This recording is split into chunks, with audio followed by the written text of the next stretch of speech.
All right, so this Thanksgiving travel expected to hit record highs again. Millions taking planes, trains, automobiles, all to get to their holiday destination. AAA predicting 71.7 million Americans will travel by car, nearly 6 million by air, and 2.3 million by other modes like a bus, a cruise, a train. Travel is up across the board compared to last year, with more than a million additional drivers, 2% increase in air travel, and a nearly 9% surge in cruises. Mornings, the best time to travel to try to stay ahead of it all and get out as early as possible. If you can hold off and return on Monday, that night will be pretty breezy as well. As for the worst times, Tuesday and Wednesday. Afternoons before the holiday expected to be the busiest. Sunday evening also, you could see some delays. So where is everybody going this year? Well, 4 spots in Florida are among the top Thanksgiving destinations. And if you're heading outside the U.S., Europe and the Caribbean are this year's hot spots. Joining us now, NewsNation travel editor Peter Greenberg. Happy holidays to you. So getting ready, what's driving the surge this year? Well, people can. Gas prices have not increased dramatically. You know, the AAA talks about nearly 80 million people by car. What they have never told me, I find it curious, is how many people will be in each car. But forgetting that, it's still going to be a lot of people. And the Wednesday before Thanksgiving, you do not want to travel. That's the reason why they made the movie Planes, Trains, and Automobiles. And even worse, the Sunday after, where 3.7 million are expected to be screened at TSA security checkpoints, that could set an all-time record. Wow, wow. The cruise boom is really striking me right now. Cruise ships are bouncing back. Look at that, up 9% or so from a year ago. Why?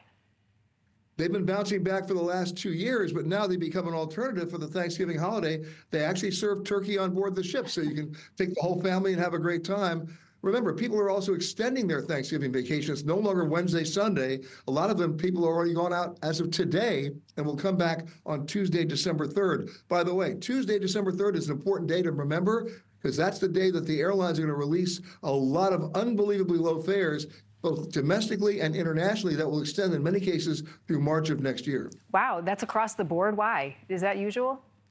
Yeah, because the week after Thanksgiving and the week after New Year's, traditionally in the travel industry, they're called the dead weeks. That's when everybody's recovering from their family get-together and going nowhere. And the following week after New Year's, they're simply just recovering. And so you're dealing with the end of the fourth quarter, the beginning of the first quarter, traditionally very low travel periods. They're trying to raise incremental revenue on seats they haven't been able to sell. Look for December 3rd for seeing some of those deals. Okay, and so in deals in terms of airfare may be there. What about places to stay? So for procrastinators who are looking like Christmas, New Year's, that time, and they want to book a last-minute trip, get your flight, get your airfare, and get your place to stay, where are the deals? Well, the deals are actually quite obvious because it's city hotels. They're not going to be full. They have to stay open. By the way, they serve Thanksgiving dinner as well. You said city hotels? City? That's right, Yeah. Urban hotels. Lots of deals between now and the end of the year, not just on Thanksgiving and Christmas, but for the rest of the year because it's a lower traveled quarter. Got it. What are some of the trends, Peter, you're seeing as we get into this holiday season?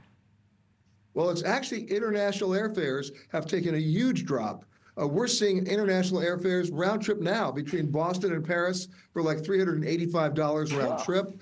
Between Detroit and Amsterdam for about $380 round trip. We're seeing a whole host of fares, all under $500 round trip. And as a point of comparison, Marni, that same airfare for the summer of 2024 was over $2,000. Oh, yeah. I mean, I feel like now, I remember when you could get a flight for $200 or $300, and now I'm like, everything's like $700, $800, $900, $1,000. I'm like, what?